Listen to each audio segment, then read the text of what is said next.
Hello, welcome to प्रथम IAS. तो आज हम लोग डिस्कशन करने वाले हैं इस वीडियो में grievance appellate committee, that is GAC. तो आप यहाँ पे देख रहे हैं आर्टिकल में कि government notifies rules for social media GAC, that is grievance appellate committee. ठीक है, तो आपको मैं यहाँ पे बता दूँ एक और, ये जो है आपको आर रिपब्लिक वर्ल्ड का जो है एक और आर्टिकल है, यहाँ पे आप देख रहे हैं इंडिया अमेंड्स आईटी रूल, और इसमें लिखा गया है कि what will be the grievance appellate committee जो अभी सेंटर लाने वाला है। ठीक है, तो बारी बारी से देखेंगे कि आखिर क्या इशूज़ है, ठीक है, और क्यों गवर्नमेंट जो है ना जीएसी को फॉर्म करने वाला है। लेकिन उससे पहले आप सभी लोगों के लिए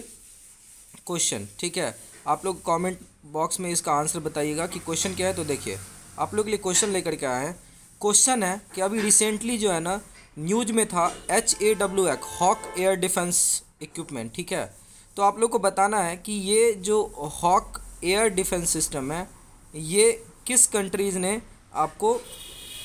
एक तरीके से बोल सकते हैं मैन्युफैक्चरिंग किया है, ठीक है, किनके द्वारा डेवलप किया गया है। तो आप इसका कमेंट में आंसर दीजिएगा, हम आपको आंसर बताएंगे वीडियो के एंड में। तब तक लिए आप हमसे जुड़े रहिए, ठीक है। तो देखिए जैसा कि यहाँ पे आप देख रहे हैं कि गवर्नमेंट ने क्या किया, आपको आईटी रूल में चेंजेस लाने वाला है to form a grievance appellate committee. ठीक है, तो रीज़न क्या है? रीज़न ये है कि आपको पता होगा कि कुछ दिन पहले जो है ना ट्विटर और जो फेसबुक की उन लोगों ने आईटी रूल में जो अमेंडमेंट किया था और बोला गया था कि आप लोग ग्रीवेंस ऑफिसर्स जो इंडिया के ही हो उनको आप लोग के लिए क्या करना है, अपॉइंट करना है, ताकि आपके सोशल साइट के रिलेटेड जो भी इश्यूज़ जो यूजर्स हैं जो कंसर्न रेज करेंगे उसकी ख्याल करेंगे आप लोग। ठीक है, लेकिन इनके बावजूद भी जब कंपनीज़ ने आपको ग्रीवियंस ऑफिसर्स बना दिया, तो देखा जा रहा है कि जो कंसर्न है उसमें अभी भी एक तरह से बोल सकते हो कि देरी होती है सुनने में, यूजर्स का उतना ख्याल नहीं रखा जाता है। तो इन सब बातों को एक तरीके से आप बोल सकते हो जो ग्रीवियंस मैकेनिज्म है उसको बूस्ट करने के लिए गवर्नमेंट ने क्या किया है, ये जीएससी बनाने की फ़ैसला लिया है, जिसको हम ग्रीवियंस अपीलेट कमेटी बोलेंगे। और ये एक 3 सदस्यों की कमेटी होगी, ठीक है। और इसमें जो है एक तरीके से आपको ये बताया गया है कि अगर मान लीजिए कमिटी ग्रीवियंस मान लीजिए कि 1 महीने के अंदर कोई ग्रीवियंस ऑफिसर्स रिपोर्ट नहीं देता है यूजर्स को, ठीक है, तो यूजर्स जो है ना उनके पास एक तरीके से बोल सकते हो ये फ्रीडम है इस रूल्स के तहत कि आप जीएसी के पास जा सकते हो और आपको 3 महीने के अंतर्गत,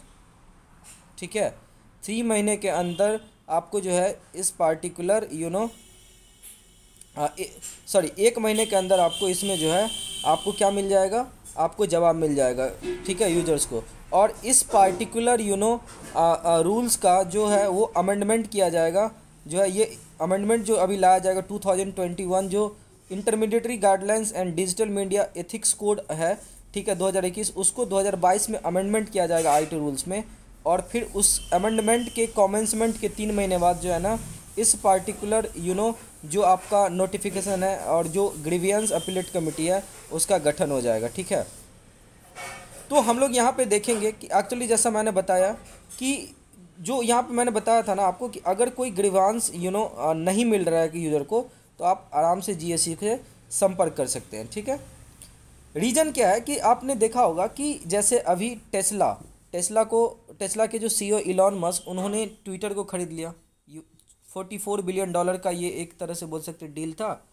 और इस तरीके से आप बोल सकते हो कि इतनी अमीर लोग सब जो है ना अब सोशल मीडिया को इन्फ्लुएंस करने वाले हैं। तो कहीं ना कहीं इन चीज़ों, क्योंकि टेस्ला और जो गवर्नमेंट ऑफ इंडिया उसमें कुछ तानातनी भी हुई थी, क्योंकि टेस्ला बोल रहा था कि पहले आप हमें अपना कार बेचने दो, इंडियन मार्केट का एक्सेस दो, फिर हम यहाँ पे मैन्युफैक्चरिंग स्टार्ट करेंगे।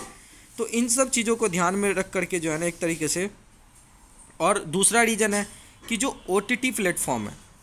इनको एक तरीके से आप बोल सकते हो आईटी रूल्स 2021 में जो है ना इसमें इंटरमीडिएटरी को फॉर्म किया गया था, जिसमें ऐसा बोला गया था कि आपको जो है ना जो भी डेटाज होती है वो आप 5 साल तक इंडिया में ही रखोगे, और साथ साथ यूजर्स के लिए ग्रीवियंस रिड्रेसल मैकेनिज्म को बनाओगे। तो उसके तहत ही ग्रीवियंस रिड्रेसल मैकेनिज्म को मजबूत करने के लिए इस बार जीएससी का गठन किया गया है, ठीक है। तो इन सब चीज़ों को ध्यान में रखते हुए अगर आप देखोगे कि किस पार्टिकुलर रूल्स आईटी को जो है ना अमेंड किया जाएगा अभी जीएससी बनाने के लिए, तो आपको ध्यान में रखना एग्जाम पर्सपेक्टिव से आईटी रूल 2021 को, ठीक है। और यहाँ पे जो इस कमेटी का जो गठन किया गया है वो आईटी रूल 2021 के रूल 33 को जो है एक तरीके से आप बोल सकते हो उसमें सेक्शन 79 को इंक्लूड किया गया है, और जिसके तहत जो है एडिशनल गाइडलाइंस दी जाएगी कि गवर्नमेंट जो है जीएससी को बना रहा है। और इस जीएससी को एक तरीके से आप बोल सकते हो कि जो सोशल मीडिया कंपनीज है, ठीक है, वो अंडरमाइन नहीं करेगा कॉन्स्टिट्यूशनल राइट को, क्योंकि अगर कोई रूल आईटी रूल में अमेंडमेंट लाया जाएगा तो वो कॉन्स्टिट्यूशनल प्रोसीजर्स होगी। पहले जो है इसको एक तरीके से आप बोल सकते हो सांसद में या आप बोल सकते हो लोकसभा और राज्यसभा दोनों में पास कराया जाएगा, फिर राष्ट्रपति जी के पास भेजा जाएगा, और एक बार राष्ट्रपति जी इस पर साइन कर देंगे तो वो कानून बन जाएगा, ठीक है। तो अगर कोई कंपनी इसको वायलेट करता है तो एक तरह से constitutional right of citizens of India को एक तरीके से आप बोल सकते हो वायलेशन कर रहा है, और फिर लिएबल होगी कंपनीज एक्शंस के लिए अंडर दिस एक्ट, ठीक है।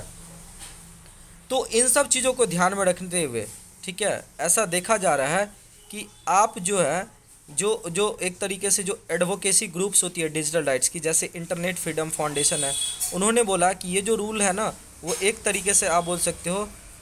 Digital rights of every Indian social media users को क्या करेगा, आपको कंसर्न बता रहा है ये कि कॉज करेगा, ठीक है, क्योंकि इस पे गवर्नमेंट क्या सख्ती से इस पे निपटने वाली है, ठीक है। तो यहाँ पे एक और आर्टिकल आप देख रहे हैं कि जो यहाँ पे तो और ये क्वेश्चन था, ठीक है। और आगे हम चलते हैं कि अब देखिए अगर आप इसके बैकग्राउंड में जाओगे ना तो जितने भी सोशल मीडियाज़ जाइंट्स है जैसे फेसबुक, ट्विटर और यूट्यूब,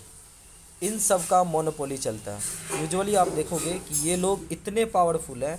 कि इन लोगों के लिए जो है ना अपनी इंटरेस्ट होती है, और यूजुअली ये हार करके बहुत नाकानुशी करके जो है ना फिर आपको किसी पार्टिकुलर चीज़ों में जो है ये हामी भरेंगे। तो मेटी जो गवर्नमेंट ऑफ इंडिया की जो ministry of information electronics and information technology है, उन्होंने 2021 के जून में जो है ना एक तरीके से ये अमेंडमेंट लाया था, ड्राफ्ट रेजोल्यूशन लाया था, किस चीज़ के लिए कि हम आईटी रूल 2026 में एक तरीके से आप बोल सकते हो अमेंडमेंट करके India based resident grievance officers को लाने वाले हैं, ठीक है। और ये जो होगा ना as part of their due diligence as intermediaries who enjoy legal immunity from the third party content on their platform, ठीक है। तो यहाँ पे आप देख सकते हैं साफ साफ यहाँ पे फोकस किया गया है कि जो यूजर की प्राइवेसी है, जो यूजर का कंसर्न है, उसको ध्यान में रखा जा सके, ठीक है। और ये जो है ना अगर कोई कंपनी ग्रीवेंस ऑफिसर्स का जो बात है वो एक तरीके से पब्लिक के कल्याण के लिए अगर नहीं बाहर आने देता है तो उस केस में जो यूजर्स होंगे उसके पास जो है ना अपील करने का एक बोल सकते अधिकार है कि वो जीएससी के पास जाए और वो अपने कंसर्न को वहाँ पे रेज करे, ठीक है। और जो जीएससी है वो सेटअप करेगा एक ऑल्टरनेटिव, ठीक है, जिसके अंतर्गत जो है ना ग्रीवियंस ऑफिसर्स के डिसीजंस के अगेंस्ट जो है ना आप क्या करोगे, क्लेम को वहाँ पे फाइंड कर सकते हो। अगर आप वर्किंग कमेटी का जो है ना एक तरह से वर्किंग प्रोसीजर देखिए तो क्या है, कमेटी को जो है ना किसी भी मामले को 15 दिन के अंदर एक तरीके से बोल सकते हैं डिस्पोज करना पड़ेगा, और ये जो डिसीजन होगी वो बाइंडिंग होगी इंटरमीडिएटरीज की और the large social media company जैसे गूगल, फेसबुक जिसे आप मेटा कहते हैं, ट्विटर, ठीक है, स्नैपचैट, ये जितने जितने बड़े बड़े कंपनीज हैं उनको, चाहे आप एक तरह से बोल सकते हो। तो इंटरमीडिएटरीज के पास एक तरह से जो है ना एक्नॉलेजमेंट होगी सस्पेंशन, रिमूवल और ब्लॉकिंग, मतलब अगर एक बार आपको जीएससी ऑर्डर दे दिया कि फ़लाने अकाउंट्स को आप बाहर निकाल दो, तो ये सब चीज़ें जो है आपको कहीं ना कहीं लोगों को एज आप बोल सकते हैं डिजिटल फ्रॉड, इन सब चीज़ों से बचने के लिए या हेट स्पीच से बचने के लिए जो है ना कहीं गवर्नमेंट इसको एक तरीके से बहुत स्ट्रांगली और बोल सकते हैं स्ट्रांग बोल्ड डिसीजन के साथ आगे ले जा रहा है, ठीक है। हालांकि इस बार जो अभी अमेंडमेंट आया है तो उसमें आपको बता दिया गया कि इसमें 3 मेंबर होंगे, एक चीफ होंगे और 2 उनके सहायक जीएससी के हेड होंगे, ठीक है। अगर आप क्रिटिसिज्म की बात करोगे तो जैसे मैंने आपको बताया कि क्रिटिसिज्म में तो पहला ये है कि ये बता रहा है कि जो सोशल मीडिया पे जो लगाम लगा रहा है गवर्नमेंट, इतने स्ट्रॉन्ग बोल्ड डिसीजन लेके आ रहे हैं, तो ये कहीं ना कहीं जो है ना उस फ्रीडम ऑफ सोशल मीडिया के प्लेटफॉर्म को क्या करता है, एक तरीके से वायलेट कर रहा है कॉन्स्टिट्यूशन का दुहाई दे करके, ठीक है। और जो कुछ उस ऑलरेडी 2021 में जो ड्राफ्ट में जो प्रपोजल लाया गया था, उसमें ये बताया गया था कि अगर एक यूज़र कंप्लेन करता है किसी कंटेंट के कि वो उसका पेटेंट को एक तरीके से आप बोल सकते हो फ्रिंज कर रहा है, कॉपीराइट कर रहा है, या आप बोल सकते हो कुछ ऐसा चीज़ लिख रहा है जो थ्रेटन्स करता है इंटीग्रिटी ऑफ इंडिया को, मतलब हेट स्पीच को बढ़ाता है, लोगों में झगड़ा करवाता है, तो उस पार्टिकुलर केस में जो है ना grievance officers will have expeditiously address it with 72 hours, ठीक है। और ये जो करेंट रूल है ना, इस ऑफिसर्स को सभी कंटेंट उस पार्टिकुलर जो एक तरीके से बैंड टॉपिक्स होगी उसको विद इन 15 डेज जो है ना सोशल मीडिया साइट से हटाना पड़ेगा। तो आपको जो मैंने बताया था कि ये जो पार्टिकुलर हॉक सिस्टम है,